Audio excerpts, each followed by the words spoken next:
Hello everyone, एक बार फिर से वेलकम है आपके अपने यूट्यूब चैनल प्राणवी ट्यूटोरियल्स में।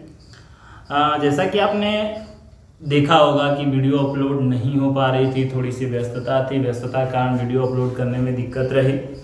लेकिन अब आपको रेगुलर 10th और 12th की केमिस्ट्री का, साइंस का लेक्चर मिलता रहेगा आपको।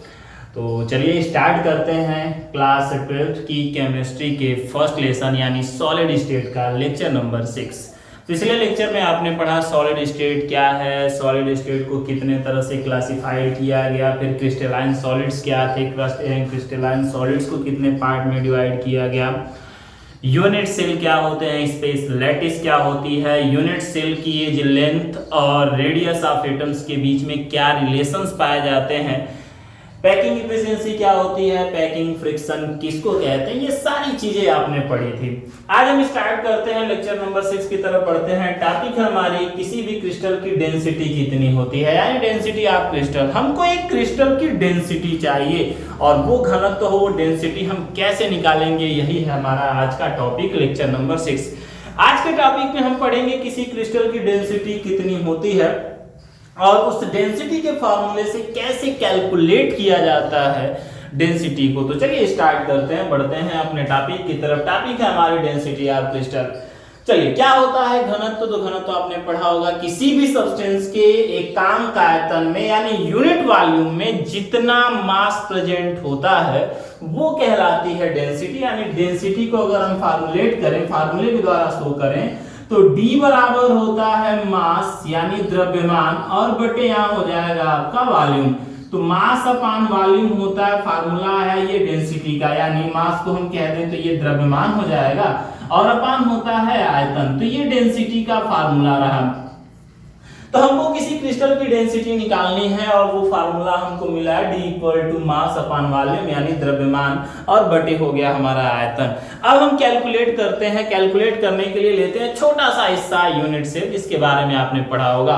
तो चलिए बढ़ते हैं यूनिट सेल की तरफ, क्योंकि अगर हमको चाहिए डेंसिटी तो हमको चाहिए द्रव्यमान और हमको चाहिए आयतन। अगर हम द्रव्यमान और आयतन निकाल लेते हैं तो हम डेंसिटी तक बिल्कुल पहुंच जाएंगे। तो चलिए पहले कैलकुलेट करते हैं, आयतन की बात कर लेते हैं। यहाँ पे आइए देखिए, यहाँ निकालते हैं हम आयतन। तो हम लिख दें अगर, तो यहाँ पे हम लिख रहे हैं टॉपिक हमारी है कि यूनिट सेल का आयतन कितना होगा। अगर हम यूनिट सेल की बात करें तो जो हम यूनिट सेल ले रहे हैं, अगर हम वो यूनिट सेल क्यूबिक लेते हैं जिसके सभी लेंथ बिल्कुल सेम है, तो उस यूनिट सेल का जो आयतन होगा अगर हम उसको V से शो करें तो वो जो आयतन मिलेगा आपको मिल जाएगा A क्यूब के इक्वल।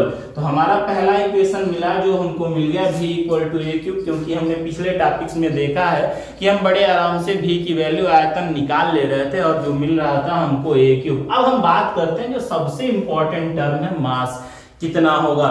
देखिए यूनिट सेल एक स्ट्रक्चर है, फिर स्ट्रक्चर का मास कैसे निकालेंगे। तो यहाँ हम बात स्ट्रक्चर की भले कर रहे हैं लेकिन हमको मास निकालना है कि उस यूनिट सेल में कितने कंस्टिट्यूएंट पार्टिकल्स हैं और उस कंस्टिट्यूएंट पार्टिकल्स का द्रव्यमान क्या होगा।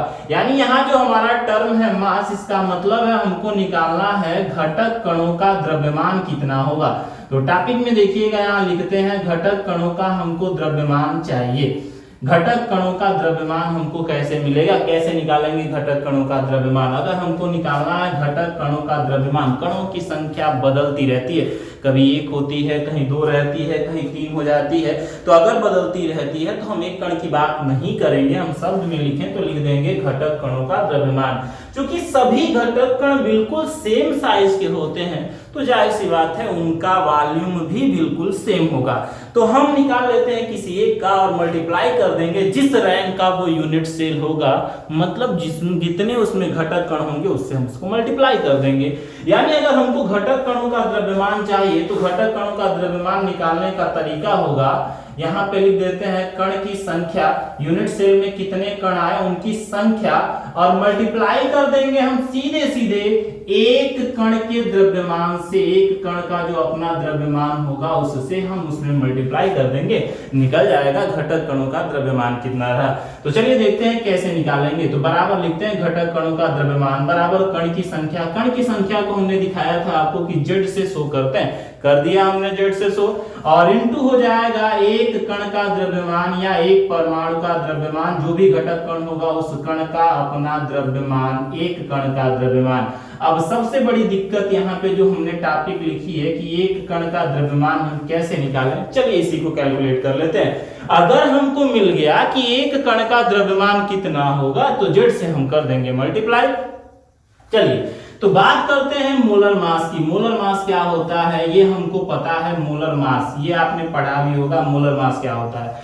मोलर मास का मतलब होता है किसी पदार्थ के एक मोल में जितने कण प्रेजेंट हो उन सबका जो द्रव्यमान होता है वो कहलाता है मोलर मास। जैसे मान लीजिए अगर हमको चाहिए आर्गन का चाहिए तो आर्गन का 40 होता है, कैल्शियम का चाहिए तो कैल्शियम का भी 40 होता है। तो ये जो है ये मोलर मास है। उस पदार्थ के एक मोल में जितना द्रव्यमान रहा उसका ये द्रव्यमान मोलर मास कहलाता है।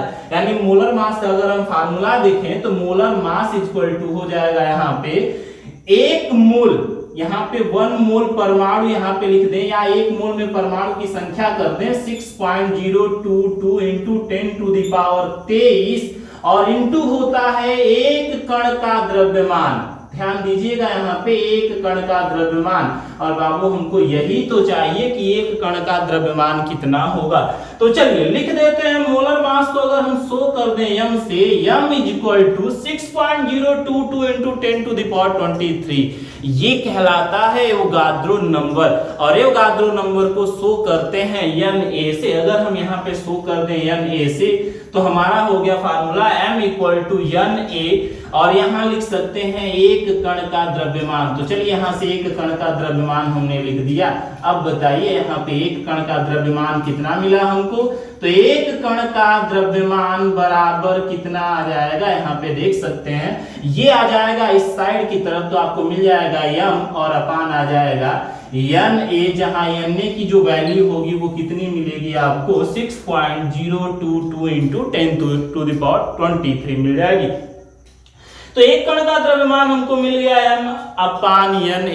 चलिए आ जाते हैं तो हमको घटक कणों का कुल द्रव्यमान कितना मिल जाएगा, यहाँ लिख देते हैं। इसलिए घटक कणों का कुल द्रव्यमान, तो लिखते हैं यहाँ पे घटक कणों का कुल द्रव्यमान क्या हो गया। तो बताइए यहाँ पे घटक कणों का द्रव्यमान कितना मिल गया, इक्वल टू हो जाएगा z, और एक कण का द्रव्यमान था m अपान Na।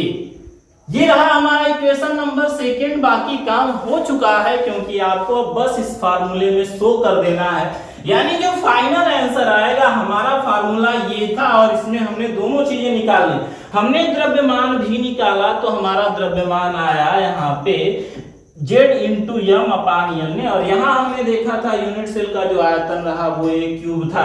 चलिए अब इस फार्मूले में रख दें तो हमको मिल जाएगा d इक्वल टू द्रव्यमान, द्रव्यमान की जगह रख देते हैं z इंटू आ जाएगा m अपान Na और अपान यहाँ पे वॉल्यूम, वॉल्यूम की जगह कर सकते हैं a क्यूब चला आएगा इसके साथ। तो d इक्वल टू मिल जाएगा z इंटू आ जाएगा m अपान Na और इंटू हो जाएगा यहाँ पे a क्यूब। क्या था डेंसिटी, ये रही हमारी डेंसिटी की। डेंसिटी को हमने फार्मुलेट किया तो हमको मिला d equal to z m upon Na into a cube. चलिए बात कर लेते हैं क्या थे। z घटक कणों की संख्या है, कितने होते हैं। m क्या था, m को हमने मोलर मास कहा। Na एवोगाद्रो नंबर है जो कि ये संख्या शो कर रही है, ये एवोगाद्रो नंबर है, और ये क्या है तो एज लेंथ है यूनिट सेल की। तो ये रहा फार्मूला। अब इस पे ट्राई करते हैं कैसे लगाते हैं न्यूमेरिकल्स। तो ध्यान दीजिए यहाँ पे आपको 5 अननोन क्वांटिटीज दी गई हैं, 1 2 3 4 और 5 है यहाँ पे। 5 में से आपको कोई भी 4 दिया होगा, एक नहीं देगा, और जो नहीं देगा वही आपको निकालना है। तो स्टार्ट करते हैं कैसे निकालेंगे इनको। पहले इनको करिए नोट, फिर स्टार्ट करते हैं, बढ़ते हैं हम अपने नेक्स्ट टॉपिक की तरफ, कैसे न्यूमेरिकल सॉल्व करेंगे। तो चलिए देखते हैं। तो चलिए देखिए सॉल्व कैसे करेंगे। ये है हमारा क्वेश्चन। पहला क्वेश्चन लिखा हुआ है NaCl की संरचना FCC की है। यदि यूनिट सेल के किनारे की लंबाई, मतलब हमको दिया है एज लेंथ 0.564 नैनोमीटर है, तो NaCl की डेंसिटी कितनी होगी। चलिए अब इधर आ जाते हैं। थोड़ा सा अगर इधर देखें तो यहाँ लिखा है क्रोमियम धातु अंतः केंद्रित घनीय जालक में उपस्थित है। अंतः केंद्रित घनीय जालक मतलब होता है BCC। अगर कोई क्रोमियम धातु है, अगर वो BCC जालक में पाया जाता हो, लैटिस में पाया जाता हो, तो इसके यूनिट सेल की रेज लेंथ जो है वो 287 पिकोमीटर है। तो आप बताइए क्रोमियम की ग्राम पर सेंटीमीटर क्यूब में डेंसिटी कितनी होगी। तो चलिए स्टार्ट करते हैं, लगाएंगे कैसे, ध्यान दीजिए। यहाँ पे दिया है क्वेश्चन NaCl की संरचना FCC की है, जो दिया हो आपका फार्मूला क्या है। आपके पास जो फार्मूला है D = ZM/A³ और इंटू Na होता है, ये है हमारा फार्मूला। और इसी फार्मूले से हमको सॉल्व करके बताना है डेंसिटी क्या होगी। तो अगर हमको D चाहिए तो हमको पता होना चाहिए कि Z की वैल्यू क्या होगी, फिर हमको M भी चाहिए, मोलर मास भी चाहिए, हमको A भी निकालना होगा और Na भी चाहिए, तभी हम पहुंच पाएंगे अपने फाइनल आंसर तक। तो चलिए देखते हैं क्या दिया है, ये सारी चीजें स्टार्ट करते हैं। तो चलिए यहाँ अगर हम लिखें गिवन दैट, क्या दिया हुआ है हमको, जो दिया है पहले हम उसको लिख लेते हैं, क्योंकि हमको Z चाहिए। तो क्या हमको Z दिया है, बिल्कुल दिया है। अगर संरचना FCC की हो तो आपको पता होगा कि Z की वैल्यू कितनी होती है, 4 रहती है। नेक्स्ट बढ़ते हैं मोलर मास। चलिए देखते हैं M कितना होगा, M देखते हैं यहाँ पे। तो बात करें अगर Na की, तो NaCl मोलर मास चाहिए, Na और Cl एक साथ हैं तो इनका मोलर मास कितना हो जाएगा। Na का होता है 23 और एक Cl है, सिंगल है, तो इसका होता है 35.5। दोनों को अगर हम ऐड कर दें तो हमको M की जो वैल्यू मिलेगी वो हो जाएगी 58.5। तो हमारे पास मोलर मास जो मिला वो M = 58.5 है। यहाँ आ जाते हैं, देखते हैं A की वैल्यू क्या दी गई है।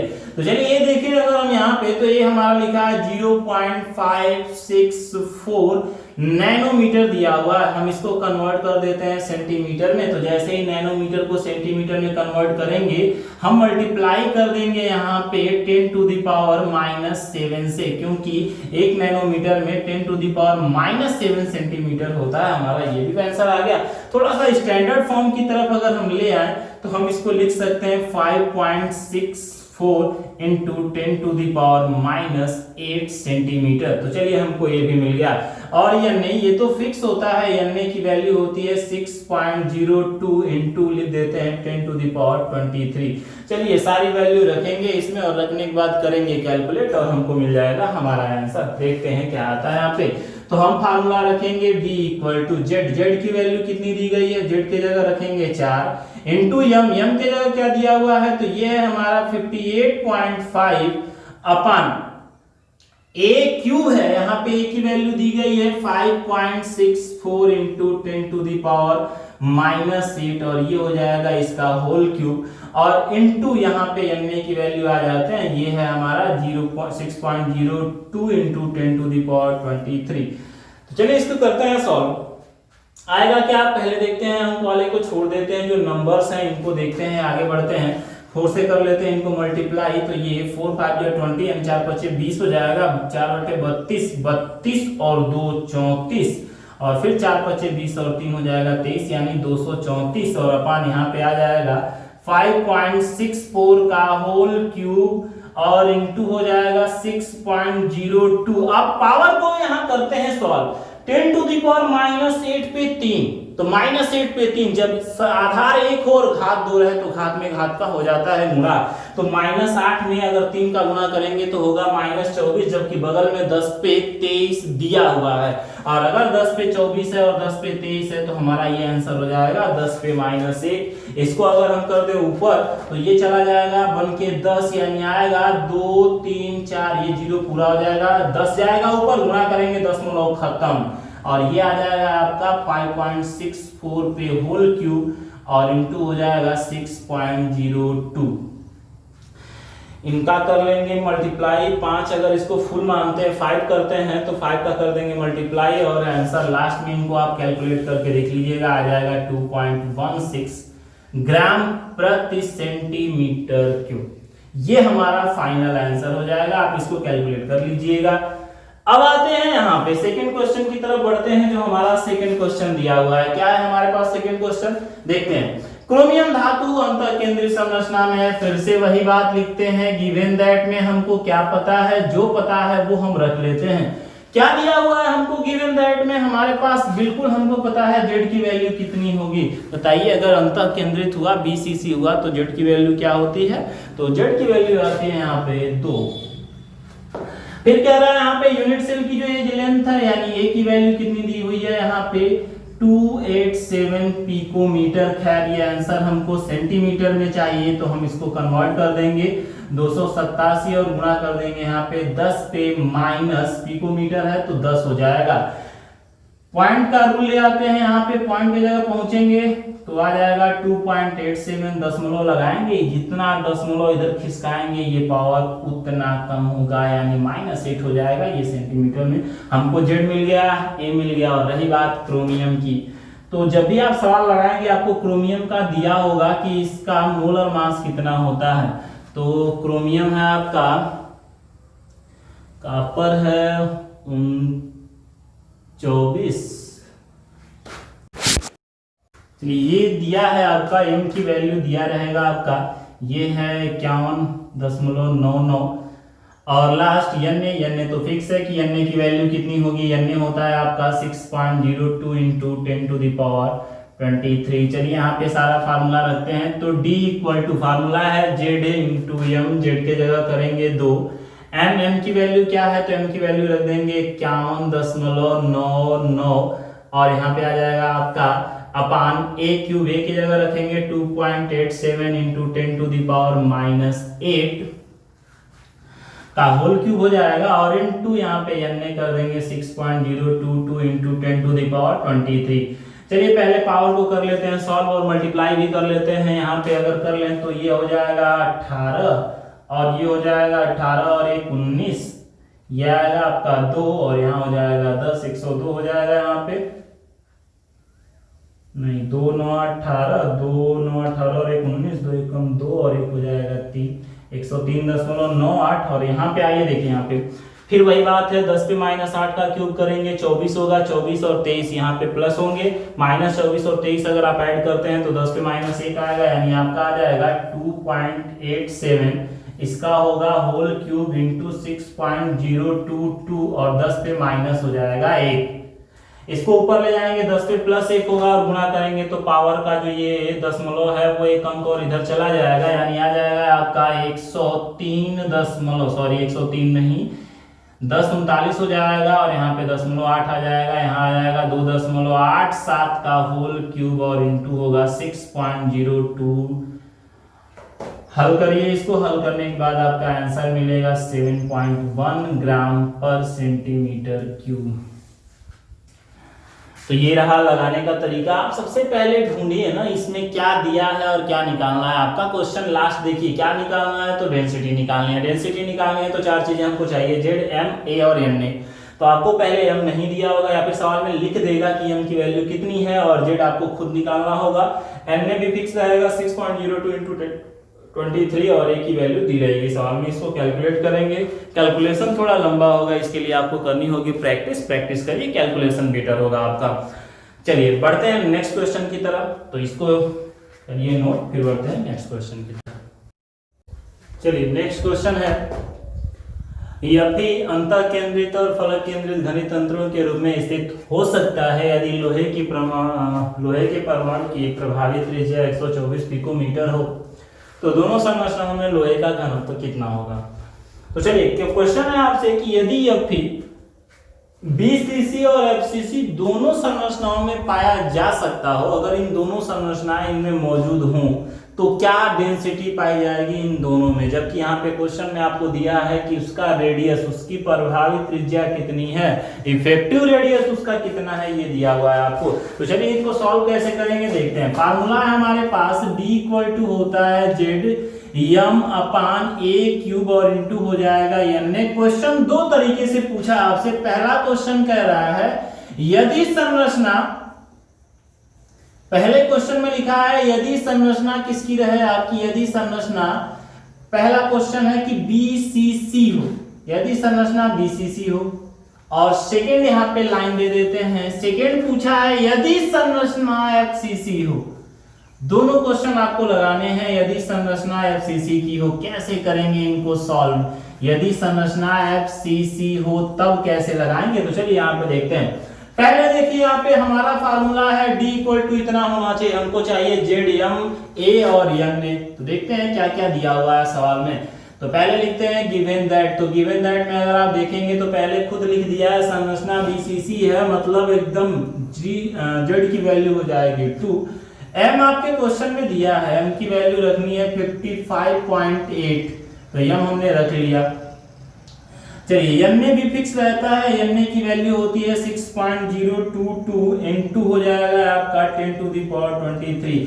अब यहाँ पे आप देखेंगे तो आपको दिया है प्रभावी त्रिज्या, यानी यहाँ दिया है आर और आर की वैल्यू दिया है 124 पिकोमीटर। हमारे क्वेश्चन में हमको आर नहीं चाहिए, हमारे क्वेश्चन में तो हमको ए चाहिए, ए की वैल्यू हमको निकालनी है। तो ए की वैल्यू अगर हमको निकालनी है तो यहाँ पे हम फार्मूले के रूप में चेंज कर सकते हैं, क्योंकि हमको पता है एज लेंथ और रेडियस के बीच में रिलेशन तो होता है, तो हम रिलेशन को शो करके हम बड़े आराम से निकाल लेंगे। या फिर आप इस फार्मूले को तोड़ दीजिए डायरेक्ट उसके रेडियस तक। तो चलिए पहले फार्मूले को ही तोड़ देते हैं, इनके रेडियस तक डायरेक्ट क्वेश्चन बहुत इजी हो जाएगा। तो चलिए यहाँ पे देखते हैं। आपको पता होगा, बात करें यहाँ पे तो आपने पढ़ा होगा, यहाँ से अगर देखें तो r इक्वल टू कितना होता है, आपने पढ़ा होगा √3/4 a होता है यहाँ पे एफसीसी के लिए। यानी यदि संरचना बीसीसी हो तो यहाँ पे लिख दें बीसीसी के लिए जो फार्मूला होता है आपका, तो आपको मिलेगा बीसीसी के लिए r इक्वल टू √3/4a, या a की वैल्यू निकालेंगे तो आ जाएगा 4r/√3। तो चलिए यही इस फार्मूले में रख दें तो हमारा एक नया फार्मूला क्रिएट हो जाएगा d इक्वल टू जेड, यहाँ पे आ जाएगा m। अब a क्यूब, a की जगह हमको रखना है 4r/√3 का होल क्यूब और इंटू हो जाएगा n ए। तो जैसे जैसे हम आगे बढ़ते चले जाएंगे हमको फार्मूला मिलना शुरू हो जाएगा, यानी हमारा फार्मूला हो जाएगा जेड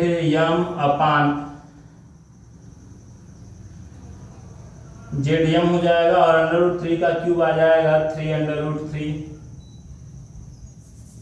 नीचे लिख देते हैं यहाँ पे d इक्वल टू हो जाएगा 3√3, क्योंकि ये चला जाएगा ऊपर, जेड एम अपान यहाँ हो जाएगा 4r का क्यूब और इंटू हो जाएगा n। अब यहाँ पे हम वैल्यू रख लेंगे जेड की m की, तो यहाँ पे रखते हैं, देखिएगा यहाँ पे आएगा 3√3 इंटू जेड, जेड के जगह करेंगे 2 इंटू m की जगह m की वैल्यू रख देंगे 55.8 और यहाँ आ जाएगा आपका 4r क्यूब, 4 का 4 16 64 हो जाएगा और r की जगह वैल्यू रख देते हैं 1.4 इंटू 10 पे -8 का होल क्यूब हो जाएगा और इंटू n की जगह रख देंगे 6.02 इंटू 10 टू द पावर 23। अब आप इनको करेंगे सॉल्व, अब जैसे ही करेंगे इनको सॉल्व आपका आंसर आ जाएगा 7.89, नियर अबाउट इतना आएगा ग्राम पर सेंटीमीटर क्यूब। आप इसको करके आंसर देख लीजिए। यहाँ पे इसको आप चाहें तो एक लाइन बढ़ा लीजिए, 1.24 हो जाएगा into 10 to the power -8 centimetre होगा। यहाँ पे आएगा, पिकोमीटर को सेंटीमीटर में बदलेंगे, 10 पे -10 से गुणा करना होगा, 124 गुणे 10 पे -10 और 2 अंक पे दशमलव खिसकाएंगे तो आ जाएगा -8। चलिए अब यहाँ पे आ जाते हैं। यदि संरचना एफसीसी की हुई तो हमको पता है कि r इक्वल टू होता है a/2√2, या हम लिख सकते हैं a इक्वल टू 2√2 और इंटू हो जाएगा यहाँ पे r। तो चलिए हमारे पास नया फार्मूला क्रिएट हो गया, d equal to Z, Z के जगह वैल्यू रख देते हैं, जेड की वैल्यू होगी 4, यहाँ हो जाएगा, सॉरी अभी नहीं रखते हैं, पहले फार्मूला बना लेते हैं, जेड हो जाएगा m अपान a क्यूब, यानी 2√2 इंटू होगा r, इसका हो जाएगा होल क्यूब और इंटू आ जाएगा यहाँ पे n की जगह n ही रहने देते हैं। फार्मूला क्या बना हमारा, जेड एम अपान 2 दूनी 4 दूनी 8 दूनी 16√2 r क्यूब और इंटू हो जाएगा n।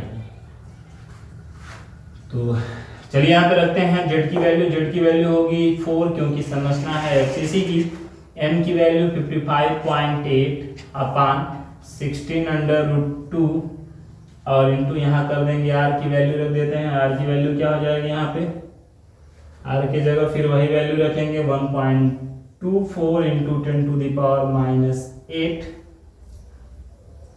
इसका आ जाएगा होल क्यूब इंटू हो जाएगा 6.022 इंटू 10⁻+23। अब आप करिएगा इनको हल, -24 होगा, 23 घटेगा 10 आ जाएगा, ऊपर गुना कर देंगे 558, यहाँ आ जाएगा 4, यहाँ से चाहे तो आप इसको मल्टीप्लाई डिवाइड कर सकते हैं, 4 बार में कट जाएगा ये। तो इनको हल करिएगा, हल करने पे क्या आ जाएगा आपका, ये तो हो जाएगा क्योंकि -24 23 -1 ऊपर जाएगा 10, यहाँ जाएगा 4 और ये हो जाएगा 1.24 का क्यूब और इंटू 6.022। आंसर आ जाएगा इसका 8.5 ग्राम प्रति सेंटीमीटर। तो आपसे जो क्वेश्चन पूछा था उस क्वेश्चन में आपको आर दिया हुआ था, डायरेक्ट आर की वैल्यू दी गई थी, ये नहीं दिया था। तो आप दो ऑप्शन था आपके पास, या तो आप पहले ए निकाल लीजिए फिर फार्मूले में रखिए, आंसर आ जाएगा। दूसरा तरीका जो हमने आपको बताया, 2 बार कैलकुलेशन करने से बेटर है कि हम एक ही बार कैलकुलेशन करें। हम डायरेक्ट फार्मूले को तोड़ देना जो हमको दिया हुआ है, जो हमारे पास ऑप्शन है हमको उसी ऑप्शन से तो इसको सॉल्व करना है। तो हम अपने फार्मूले को वहां लेके जाए, जो चीज हमको दी गई है, हमको आर दिया हुआ है तो क्या जरूरत है एक बार हम कैलकुलेट करें, हम डायरेक्ट इसको तोड़ देते हैं आर के फॉर्म में, फिर हम यहाँ पे वैल्यू रख देंगे, वैल्यू रख के इनको हम डायरेक्ट सॉल्व कर देंगे। यही तरीका हमने अपनाया। तो यहाँ पे आपको जब भी क्वेश्चन लगाने होंगे उस क्वेश्चन में आपको पहले ही पर्टिकुलर आपको दिया होगा। हाँ, थोड़ा सा न्यूमेरिकल थोड़ा लंबा जाएगा क्योंकि पॉइंट वाले जो कैलकुलेशन होते हैं थोड़े लंबे जाते हैं, थोड़ी सी दिक्कत होती है इनको लिखने में। तो ये रहा आपका क्वेश्चन। अब एक और क्वेश्चन लेके चलते हैं जिसमें आपसे पूछेगा ए की वैल्यू कैसे निकालेंगे, यानी अगर हमसे पूछ दे एज लेंथ बताइए कितनी होगी तो एज लेंथ कैसे निकालते हैं। तो इनका स्क्रीनशॉट ले लीजिए या फिर इनको अपलोड कर लीजिए। बढ़ते हैं नेक्स्ट क्वेश्चन की तरफ। लिखा है यदि मोलिब्डेनम BCC संरचना में क्रिस्टलीकृत होता है तथा 20 डिग्री सेल्सियस पर अगर इसका घनत्व तो 10.3 ग्राम प्रति सेंटीमीटर क्यूब हो तो बताइए यूनिट सेल की एज लेंथ कितनी होगी, यूनिट सेल के किनारों की लंबाई क्या होगी। आपसे क्वेश्चन में ये पूछा है तो ध्यान दीजिएगा, यहाँ पे हमारे पास जो फार्मूला है D इक्वल टू होता है ZM और यहाँ पे आ जाएगा A क्यूब और इंटू हो जाएगा आपका N, यानी अगर हमको A निकालना है तो A की वैल्यू कितनी हो जाएगी, पहले A क्यूब का फार्मूला लिखेंगे, ये चला आएगा यहाँ पे, तो A क्यूब इक्वल टू कितना मिल जाएगा, Z हो जाएगा ये आपका M अपान D और इंटू हो जाएगा यहाँ पे N लिख देते हैं। चलिए देखते हैं क्या क्या आपके सवाल में दिया हुआ है और क्या क्या आपको सॉल्व करना है, क्या क्या लगाना है। तो यहाँ पे m की वैल्यू भी दी गई है 95.94। तो चलिए क्वेश्चन में देखते हैं क्या दिया हुआ है। पढ़िए, पहले लिखते हैं गिवन दैट, क्या हमको क्वेश्चन में दिया है। तो अगर हम गिवन दैट की बात करें जो दिया हुआ है तो हमको तो पहले z दिया है, क्योंकि हमारी संरचना अगर BCC है तो z की वैल्यू 2 होगी। यहाँ लिख देते हैं फॉर BCC के लिए z की वैल्यू 2 होती है। सेकेंड क्वेश्चन में आपको दिया 20 डिग्री सेल्सियस, क्या मतलब है, यहाँ पे आपको डिग्री सेल्सियस का यूज ही नहीं करना है क्योंकि आपके टॉपिक में टेम्परेचर कहीं है ही नहीं। हाँ, टेम्परेचर से डेंसिटी चेंज होती है लेकिन यहाँ पे टेम्परेचर को इंक्रीज या डिक्रीज मतलब बढ़ाया या घटाया नहीं जा रहा। तो टेम्परेचर आपको बस ऐसे दिया गया है यहाँ पे।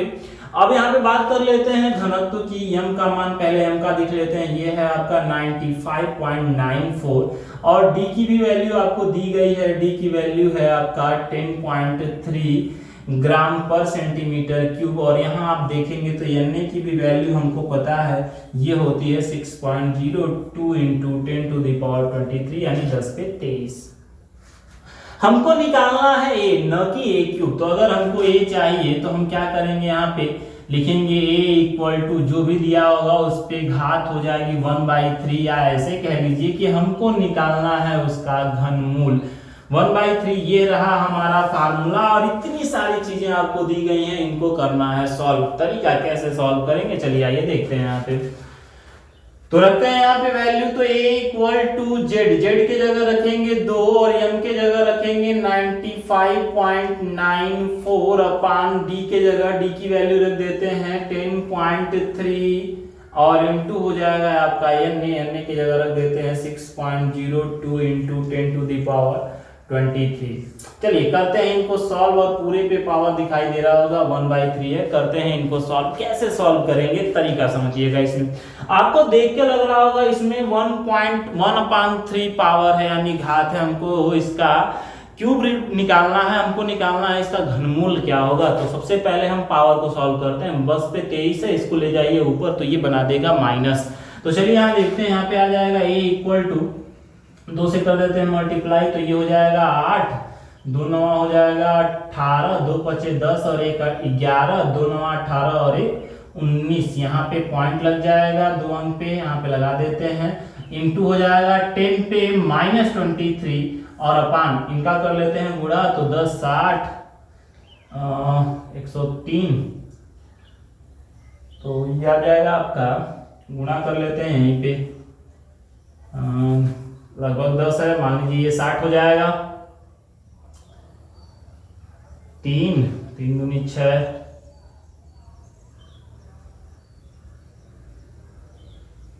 ये हो जाएगा 6.6 लगभग पहुंचेगा ये।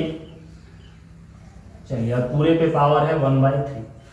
तरीका क्या होगा, कैसे सॉल्व करेंगे इनको। देखिए यहाँ पे अगर 1/3 है तो आप ऐसी संख्या लीजिए जिससे जो 3 से डिवाइड होती हो, या तो आप इसको 21 कर दीजिए और नहीं तो 24 कर दीजिए।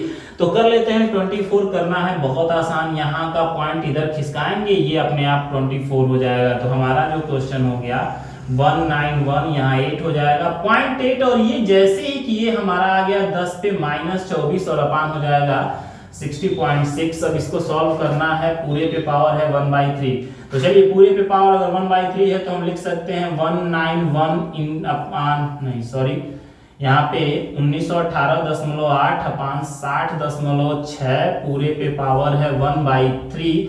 और यहाँ पे आप देख सकते हैं ये आ जाएगा 10 पे -24 और पूरे पे पावर यहाँ भी 1/3। 24 से 3 कट जाएगा, 8 बार में कट गया यहाँ पे। और देखिए यहाँ पे a की वैल्यू कितनी मिल जाएगी, इसको आप सॉल्व करेंगे तो ये 6 10 6 18 लगभग 31 के नियर अबाउट पहुंचेगा। और ये 31 पे पावर हो जाएगा 1/3। इनको आप सॉल्व करेंगे तो लगभग पॉइंट छोड़ दें अगर तो 31 तक पहुंचेगा। और इनटू हो जाएगा 10 टू द पावर -8। यहां से तो ये 24 से 3 कट जाएगा, -8 हो गया। तो पहले आपको काम यही करना, जब भी आप क्वेश्चन सॉल्व करें अगर ये पूछा रहे तो यहाँ पे जो 10 की पावर है उसको पहले ऐसे बनाइए कि वो 3 से पूरा कट जाए, पूरी तरह से 3 से डिवाइड हो जाए। हमने इस फॉर्म में लिया और यहाँ आप 31 पे 3। तो देखिए 31 पे 3 कैसे निकालेंगे घनमूल, क्योंकि घनमूल का अभी तक तो इस तरह का कोई विशेष फार्मूला नहीं है। अगर बायो से पढ़ते हैं तो बिल्कुल नहीं मिलेगा आपको। कैसे निकालेंगे, तरीका क्या होगा, तो एक्यूरेट तो नहीं लेकिन आप इसको सॉल्व जरूर कर सकते हैं। लेकिन कैसे देखते हैं, देखिए यहाँ पे 31 अगर हम देखें तो 27 का जो घनमूल होता है वो 3 होता है, तो ये 27 से बड़ा है। और अगला जो प्योर घनमूल मिलता है यानी पूर्णांक घनमूल मिलता है वो होता है 64 का, यानी 64 का। तो 64 का होता है 4। देखिए यहाँ पे समझाते हैं आपको, इधर देखते हैं 64 का घनमूल जो होता है वो 4 होता है 64 का। और यहाँ पे आप देख रहे हैं तो 27 का होता है हमारे पास 3। और ये जो संख्या है न तो 64 है न तो 27 है, 31 है। यानी जो इसका घनमूल होगा वो 3 से बड़ा होगा लेकिन 4 से छोटा होगा। यानी जो संख्या का घनमूल आएगा वो 3 से बड़ा और 4 से छोटा होगा। तो हमारा जो आंसर आने वाला है वो 3 पॉइंट समथिंग आएगा। लेकिन वो समथिंग कहां तक पहुंचेगा इसका भी जिक्र कर लेते हैं। अगर डिस्टेंस देखते हैं, ये जो 31 है वो 27 से थोड़ी सी दूरी पे, जबकि 64 से तो बहुत ज्यादा दूरी पे है। और अगर बहुत ज्यादा दूरी पे है तो ये जो पॉइंट होगा बहुत कम आएगा, क्योंकि अगर दोनों बराबर डिस्टेंस पे रहे, अगर ये 49 या 48 होता तो ये अगर बराबर डिस्टेंस पे होते तो ये लगभग 0.5 तक पहुंचते, लेकिन ये तो बहुत बिल्कुल नजदीक है भाई 27 के ये। तो इसका जो आंसर आएगा 30 कौन लिखा हुआ है, नियर अबाउट इसका जो पॉइंट में अगर हम बात कर लें तो नियर अबाउट 3.1 आ जाएगा इंटू 10 पे -8 सेंटीमीटर। और आंसर हम सेंटीमीटर में न रख करके सीधे सीधे आंसर की बात कर ले तो हमारा आंसर हो जाएगा A = 3.1। यहाँ सीधे एंगस्ट्रॉम तक पहुंचा देते हैं क्योंकि 10 पे -8 सेंटीमीटर बराबर 1 एंगस्ट्रॉम होता है। तो यहां तक रहा हमारा टॉपिक, डेंसिटी कैसे कैलकुलेट करते हैं, इस पे न्यूमेरिकल्स कैसे सॉल्व होते हैं, तरीका क्या था, सब हमने आपको बताया। नेक्स्ट टॉपिक में पढ़ेंगे हम कि किसी भी क्रिस्टल के यूनिट सेल में जो क्रिस्टल होते हैं उनमें पैकिंग कैसे होती है, किस तरह से घटक कणों को पैक किया जाता होगा, 1 डायमेंशनल पैकिंग कैसे चलती है, 2 डायमेंशनल पैकिंग कैसे चलती है, सारी चीजें पढ़ेंगे नेक्स्ट लेक्चर में। अगर आपको ये वीडियो पसंद आई हो तो लाइक करें, सब्सक्राइब करें, आपके नीचे जो रेड कलर का आइकन दिया हुआ है, जो घंटी दी गई है उसको दबाएं। अगर आप सब्सक्राइब करेंगे, लाइक करेंगे तो इससे हम लोगों को भी मोटिवेशन मिलता है, जिससे हम आपको नई और अच्छे वीडियो आपको अपलोड कर सकेंगे। अगर आप सब्सक्राइब किए हैं तो शेयर करने की जरूरत नहीं है, डायरेक्ट आपके पास नोटिफिकेशन चला जाएगा। जब भी आपके पास वीडियो जब भी अपलोड होगी आपको वीडियो तुरंत मिल जाया करेगी। तो तब तक के लिए मिलते हैं नेक्स्ट लेक्चर में।